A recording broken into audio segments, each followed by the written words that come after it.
Қазақ ертегісі. Аңқау қарға мен айлакер түлкі.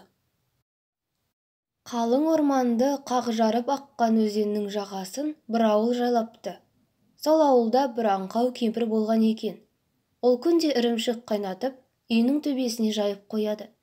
Бірақ ол кешке қалғанда азайып қала береді. Кемпір оның күннің көзінен құрысқан ғой деп ойлап жүре береді. Шынында бұл ірімшікті орманға ұя салған ала қарға ұрлайды екен. Ол кемпірдің аңқаулығын пайдаланып, өзі әбден тойып балаларына апарып жүретін болыпты.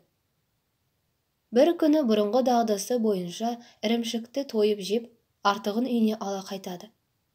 Балаларынан қалған бір түйір ірімшікті жері не жемесін ойланып отырған қарғаны орман кезіп жүрген қу түлкі көреді.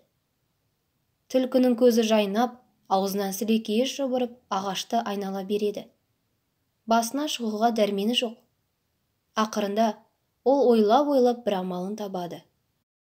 Қарғаның бойын ерітіп, жүрегін жұмсартып мақтайын. Сол кезде ол бір дыбыс берер. Егер дыбыс шығарса, аузын ашады. Аузы ашылса, ірімшіктен айырылады. Сөйтіп менің аш құрсағыма тамақ барады, деген оймен қарғаны мақтай бастайды. Шіркін-ай, дүние жүзіндегі құстың сенен сұлуы бар ма екен?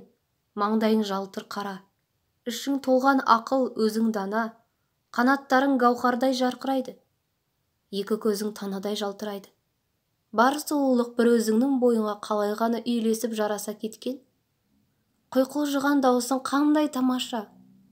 Соны естіген соң әдейі істеп, алыстан келіп тұрмын. Естігенде құлағымның құрышы қанып еді, көргенде көзім тояр емес. Неше күн сапар шегіп келген бейнетіме тұрады екенсің. Енді жарқыным маған үніңді есіт, өмірде армансыз болайын, деп жалынады. Түлкінің бұл мақтауына қарғаның көңілі өседі. Мейлінше шаттанып масаттанады. Сөйтіп, бұл байқұстың сағын сындырып, жүдетіп қайтармайын, әдейілеп келген соң разы етіп қайтарайын деп, барынша жағын керіп қарқ етеді. Сол кезде ірімшік аузынан жерге түсіп кетеді. Ірімшікті жерге түсірмей қағып салған түлкі, «Дәулеттің дәмінен деген, даусың ащы, ірімшігін тәтті екен», деп жортып жүре беріпті. Аңқау аңқауды қарақтайды, аңқаулығың ала қарғадай екен, деген мәтелдер осыған орай айтылса керек.